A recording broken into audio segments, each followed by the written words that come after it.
সংকট সম্ভাবনার 180 দিন প্রতিশ্রুতি বাস্তবায়নের চেষ্টায় বিএনপি সরকার। ইতিবাচক পরিবর্তনের পথে হাঁটছে বাংলাদেশ। এখন আপাতত অনেক কাজ দৌড়াদৌড়ি করতে হয়, মেলা কাজ করতে হয়। এখন সময় মতো সবাই অফিসে আসে এবং আমাদের ডিজিটাল হাজিরা চালু হয়েছে। কিছু কিছু টাকা আমাদের অবৈধ রয়ে গেছে কিছু খাতে, সেই টাকাগুলো সরকারি কোষাগারে আমরা নির্দিষ্ট করে জমা দিয়েছি। দুর্নীতিগ্রস্ত একটি প্রশাসন, সেখান থেকে পরিষ্কার করে সরকারকে পথ চলা শুরু করতে হয়েছে। প্রধানমন্ত্রী দুর্নীতি সহ্য করেন না, প্রধানমন্ত্রী মোজামিল সহ্য করেন না, প্রধানমন্ত্রী এক্সপেন্সিভ খরচ মাত্রাতীত খরচ মেনে নিতে চান না। এগুলো কিন্তু একটা মেসেজ সবার কাছে যাচ্ছে। কল্যাণমুখী রাষ্ট্র গড়তে প্রতিশ্রুতিবদ্ধ সরকার, বললেন প্রধানমন্ত্রী। কয়েকদিনের মধ্যে গ্যাস সংকট কাটার আশা।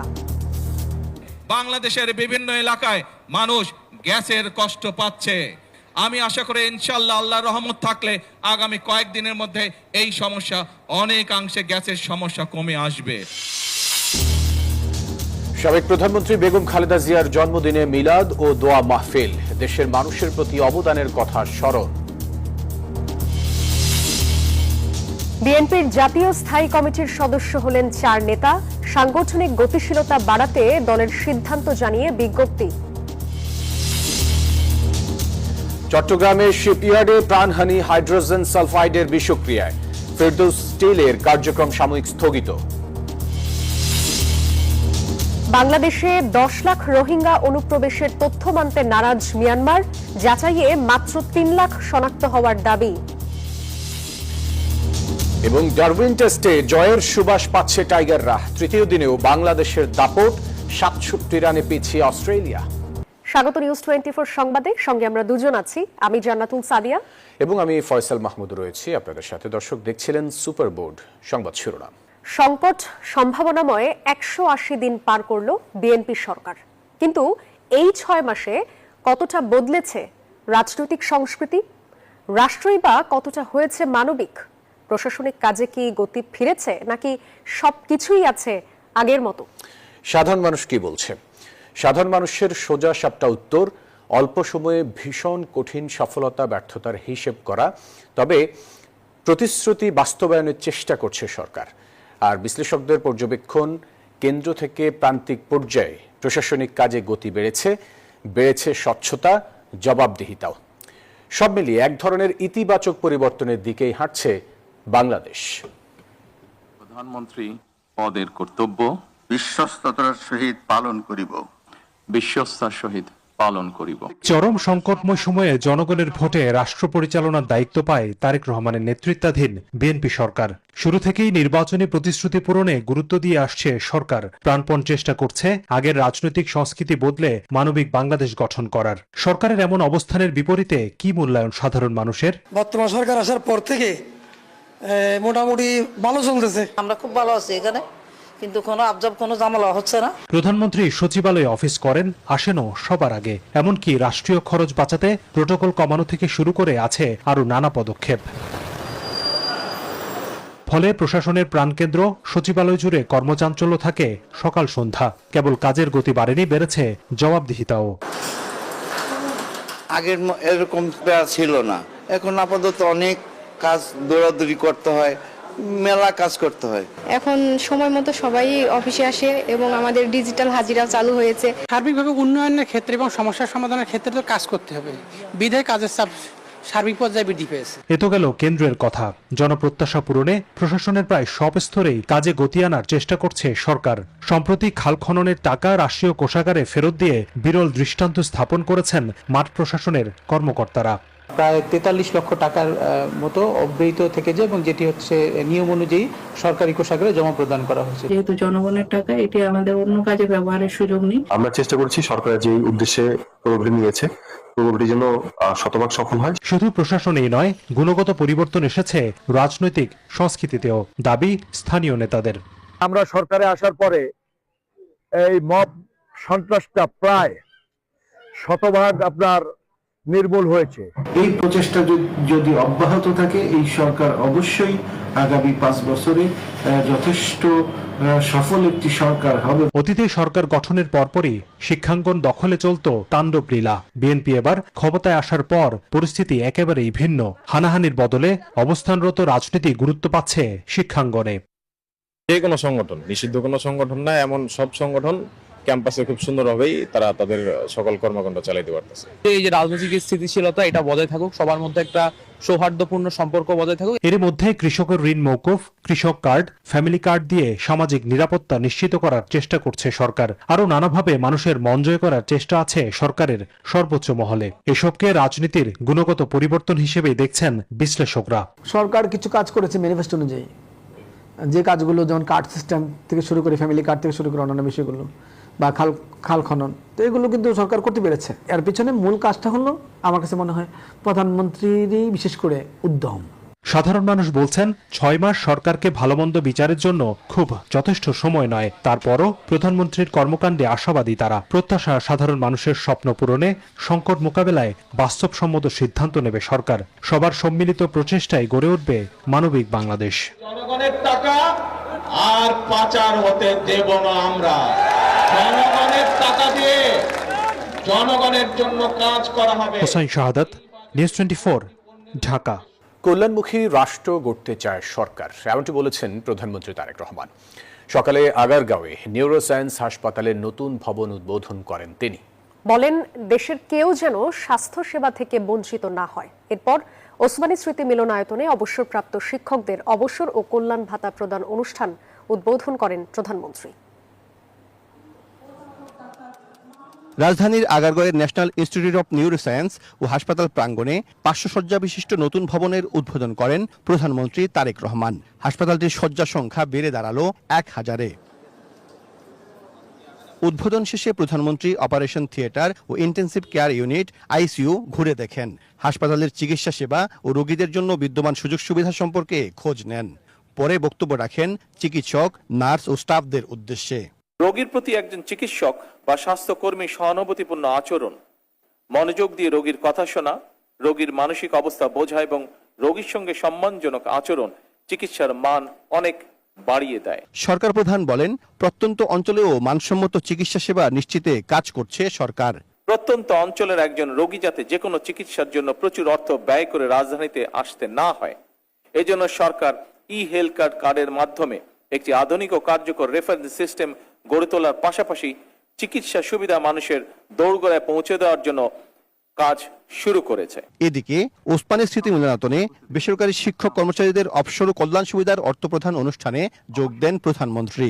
দীর্ঘদিন বন্ধ থাকা বেসরকারি শিক্ষা প্রতিষ্ঠানের শিক্ষকদের অবসর ও কল্যাণ ট্রাস্টের অর্থ প্রদান কার্যক্রম উদ্বোধন করেন তিনি। বলেন, ফ্যাসিবাদী সরকার শিক্ষকদের অবসর ভাতার 2টি তহবিল দেউলিয়া করে দিয়েছিল। অতীত পরাজিত বিতাড়িত ফ্যাসিবাদী সরকার যেভাবে ব্যাংক, বীমা সহ প্রতিটি সেক্টর থেকে লুটপাট করেছিল, সেই লুটপাটের কবল থেকে অবসরপ্রাপ্ত শিক্ষকদের স্বার্থ রক্ষায় গঠিত উল্লেখিত 2টি তহবিলও রেহাই পায়নি। জাল ইন্ডেক্স তৈরি, লুটপাটের সুযোগ তৈরি করতে শিক্ষকদের কল্যাণ তহবিল থেকে অর্থ দুর্বল ব্যাংকে সরিয়ে নেওয়া এবং প্রযুক্তিগত অবকাঠামোকে ধ্বংস করার মাধ্যমে এই তহবিল 2টিকে প্রায় দেউলিয়া করে ফেলা হয়েছে। প্রধানমন্ত্রী বলেন, বিগত ফ্যাসিবাদী সরকার দেশের সবকিছু ধ্বংস করে দিয়েছিল, সেখান থেকে ঘুরে দাঁড়াতে কাজ করছে সরকার। সাইফুল ইসলাম, নিউজ 24, ঢাকা। বিদ্যুৎ ও গ্যাসের ভোগান্তির জন্য দেশবাসীর কাছে দুঃখ প্রকাশ করেছেন প্রধানমন্ত্রী তারেক রহমান। আগামী কয়েকদিনের মধ্যে গ্যাস সংকট কেটে যাওয়ার আশাবাদ জানিয়েছেন তিনি। বিকেলে রাজধানীর মহাখালীতে বেগম খালেদা জিয়ার জন্মদিনে অনুদান বিতরণ ও দোয়া মাহফিল অনুষ্ঠানে এসব কথা বলেন সরকার প্রধান। তিনি বলেন, 3য় গ্যাস টার্মিনাল বানানোর চেষ্টা চলছে। সংকট সমাধানে চীন ও মালয়েশিয়ার সাথেও কথা হয়েছে।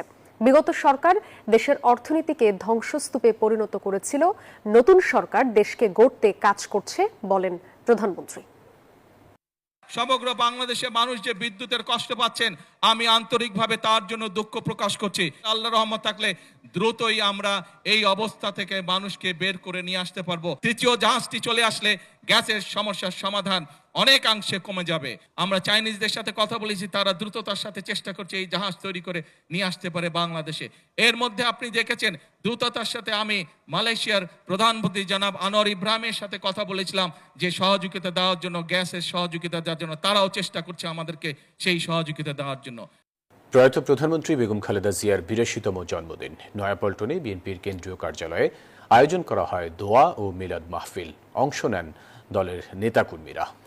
প্রয়াত নেত্রীর রাজনৈতিক জীবন, গণতন্ত্রের জন্য আন্দোলন এবং দেশের মানুষের প্রতি তাঁর অবদানের কথা স্মরণ করেন তারা। বলেন, বেগম জিয়ার স্বপ্ন বাস্তবায়নের মধ্য দিয়েই তাকে সম্মান জানাবে দল।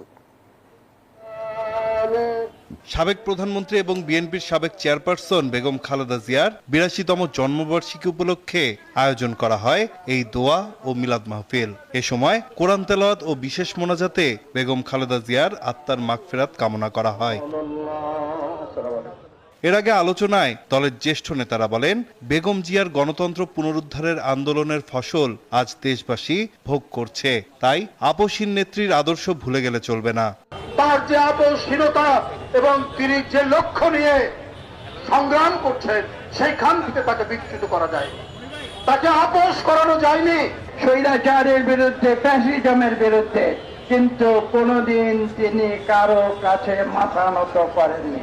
তাই মাটি যতক্ষণ আছে, মাটির উপর যতক্ষণ আছে, ততক্ষণ তার আদর্শ পালনের মধ্য দিয়ে তাকে সম্মানিত করতে চেষ্টা করব।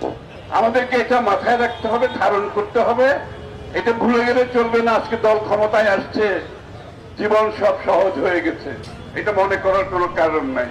বিএনপির সাবেক মহাসচিব মির্জা ফখরুল বলেন, দীর্ঘ রাজনৈতিক জীবনে নানা প্রতিকূলতার মধ্যেও গণতন্ত্র প্রতিষ্ঠা ও মানুষের অধিকার আদায়ের আন্দোলনে গুরুত্বপূর্ণ ভূমিকা রেখেছেন খালেদা জিয়া। এই মহান নেত্রী আমাদের মাঝে আজকে নেই, কিন্তু তার কাজ, তার প্রেরণা আমাদেরকে সব সময় অনুপ্রেরণা যোগায়। আমরা আজকের এই দিনে আমরা সবাই এই শপথ নেব যে বিএনপিকে আমরা সত্যিকার অর্থেই এমন একটা গণতান্ত্রিক দলে পরিণত করতে চাই যে সত্যিকার অর্থেই বাংলাদেশকে নেতৃত্ব দিতে সক্ষম হবে। প্রতিটি মানুষের আশা এই সরকার দেশের বেগম খালেদা জিয়ার যে নীতি ছিল তাকে বাস্তবায়িত করার জন্য সামনের দিনগুলোতে কাজ করে যাবে। এ সময় নেতাকর্মীদের উপস্থিতিতে মুখর হয়ে ওঠে নয়াপল্টনের বিএনপি কার্যালয়। তবে উৎসবের আবহ নয়, অনুষ্ঠানে ছিল প্রয়াত নেত্রীর জন্য প্রার্থনা আর আবেগঘন পরিবেশ।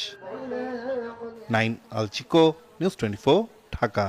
দলের সাংগঠনিক গতিশীলতা বাড়ানোর লক্ষ্যে বিএনপির জাতীয় স্থায়ী কমিটিতে 4 নেতাকে সদস্য হিসেবে মনোনীত করা হয়েছে। তারা হলেন রুহুল কবির রিজভী, আমানুল্লাহ আমান, ফরহাদ হালিম ও ইসমাইল জবিউল্লাহ। বিএনপির সহ দপ্তর সম্পাদক মোহাম্মদ মুনির হোসেনের সই করা সংবাদ বিজ্ঞপ্তিতে এই তথ্য জানানো হয়েছে।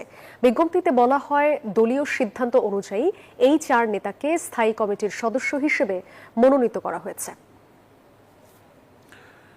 বাংলাদেশের সঙ্গে বন্ধুত্বপূর্ণ সম্পর্ক চায় Bharat.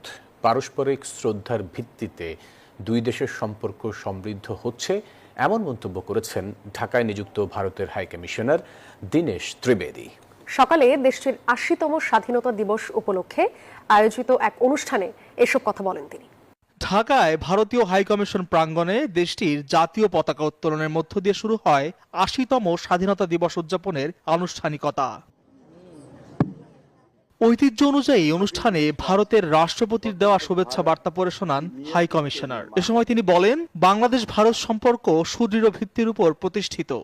As we celebrate our independence, it is only fitting to reflect on special relationship we share with Bangladesh, the roots of our respective freedom struggles and deeply entwined, built on this solid bedrock of shared history, mutual respect and partnership continues to flourish. দুই দেশের সম্পর্ককে শুধু রাষ্ট্রের সঙ্গে রাষ্ট্রের যোগাযোগের মধ্যে সীমাবদ্ধ না রেখে দুই দেশের জনগণের পারস্পরিক যোগাযোগ ও অভিন্ন আকাঙ্ক্ষার সঙ্গে যুক্ত করা প্রয়োজন বলেও মন্তব্য করেন Dinesh Trivedi. We are advancing our partnership across very vital sector ranging from trade, connectivity to security and healthcare. অনুষ্ঠানে হাই কমিশনের কর্মকর্তা কর্মচারী ও ঢাকায় বসবাসরত ভারতীয় নাগরিকদের পাশাপাশি উপস্থিত ছিলেন বাংলাদেশের আমন্ত্রিত অতিথিরা। আল মোহাইমিনুল খান, নিউজ 24, ঢাকা। অতিরিক্ত হাইড্রোজেন সালফাইডের বিষক্রিয়ায় 9 শ্রমিকের প্রাণ গেছে চট্টগ্রামের জাহাজ ভাঙা কারখানায়। শুক্রবারের এই ঘটনার বিস্তারিত খতিয়ে দেখতে 2টি তদন্ত কমিটি করেছে শিল্প মন্ত্রণালয় ও জেলা প্রশাসন। কারো গাফিলতি পেলে ছাড় দেয়া হবে না বলে হুঁশিয়ারি দিয়েছে কর্তৃপক্ষ। এরই মধ্যে ফেরদৌস স্টিলের রিসাইক্লিংয়ের কার্যক্রম সাময়িক স্থগিত করেছে কর্তৃপক্ষ। এদিকে নিহতদের পরিবারে চলছে শোকের মাতম। সীতাকুণ্ডের ভাটিয়ারিতে ফেরদৌস শিপইয়ার্ডে গ্যাস বিষক্রিয়ায় নিহত হন 9 জন। তাদের মধ্যে ছিলেন এই নারী সন্তানও। ঘটনাস্থল পরিদর্শন করেছেন শিল্প মন্ত্রণালয়ের সচিব। জানান শিল্প মন্ত্রণালয় 11 সদস্যের এবং জেলা প্রশাসন 9 সদস্যের আলাদা তদন্ত কমিটি করেছে। ঘাটতি না হলে তো অবশ্যই অ্যাক্সিডেন্ট হতো না। এখন নিরাপত্তা সংক্রান্ত ঘাটতি নাকি নিছক অ্যাক্সিডেন্ট, সেটা আমরা তদন্ত সাপেক্ষে দেখতে হবে। যে জাহাজটিতে মাত্রাতিরিক্ত হাইড্রোজেন সালফাইডের উপস্থিতি পেয়েছে বিস্ফোরক অধিদপ্তর ও ফায়ার সার্ভিস। এখন যেটা যে জিনিসটা করছে বা দুর্ঘটনা করছে সেটা হাইড্রোজেন সালফাইডের লিকেজের কারণে এই দুর্ঘটনা করছে। পেশাগত নিরাপত্তা নিশ্চিত না করায় প্রতিষ্ঠানটির বিরুদ্ধে মাসখানেক আগেও মামলা করেছিল কলকারখানা ও প্রতিষ্ঠান পরিদর্শন অধিদপ্তর। এখন মালিকপক্ষ বলছে এবারের ঘটনা নিছক দুর্ঘটনা। আপনার দেখেন কালকে যেটা হয়েছে সেটা হলো দৈব ঘটনা। আর নিরাপত্তার ব্যাপারে আমাদের প্রতিষ্ঠান আপনার ওয়ার্ল্ড মডেল। বিস্ফোরক অধিদপ্তরের তথ্য বলছে চলতি বছরের প্রথম 6 মাসে চট্টগ্রামে জাহাজ ভাঙা কারখানায় দুর্ঘটনা ঘটেছে অন্তত 29টি। এইসব ঘটনায় নিহত অন্তত 12 শ্রমিক, আহত 25 জন।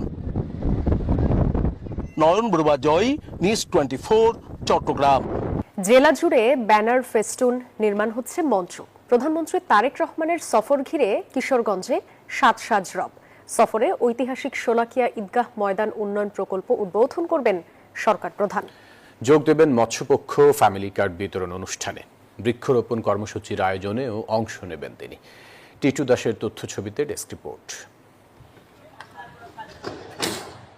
সরকার প্রধানের দায়িত্ব নেওয়ার পর এবারই প্রথম কিশোরগঞ্জ সফরে যাচ্ছেন প্রধানমন্ত্রী তারেক রহমান। তার আগমন ঘিরে জেলা জুড়ে সাজ রব। পুরাতন ব্রহ্মপুত্র নদে জাতীয় মৎস্য সপ্তাহ 2026 উপলক্ষে মাছের পোনা অবমুক্ত করবেন প্রধানমন্ত্রী। পরে শোলাকিয়া ঈদগাহ মাঠে উন্নয়ন কার্যক্রমের উদ্বোধন এবং বৃক্ষরোপণ কর্মসূচিতে অংশ নেওয়ার কথা রয়েছে সরকার প্রধানের। এরপর পুরাতন স্টেডিয়াম মাঠে ফ্যামিলি কার্ড বিতরণ, বিভিন্ন অনুদান প্রদান এবং বিভিন্ন ধর্মীয় উপাসনালয়ে কর্মরত ব্যক্তিদের সম্মানী প্রদান কার্যক্রমের উদ্বোধনী অনুষ্ঠানে যোগ দেবেন প্রধানমন্ত্রী। সরকার প্রধানের আগমন ঘিরে উচ্ছ্বসিত জেলাবাসী। মাননীয় প্রধানমন্ত্রী তারেক রহমান আমাদের এই আসপিতার মাঠে আসছে, আমরা খুবই গর্বিত। আমরা আশা করি উনি আসার ফলে কিশোরগঞ্জ উন্নয়নেও অনেক সহায়ক হবে। আমরা যে বড় বড় প্রকল্প চিন্তা ভাবনা করছি হাতে নিয়ে দিচ্ছি। সব কর্মসূচি শেষে কিশোরগঞ্জ থেকে ঢাকার উদ্দেশ্যে যাত্রা করার কথা রয়েছে প্রধানমন্ত্রী তারেক রহমানের। Desk report, news 24।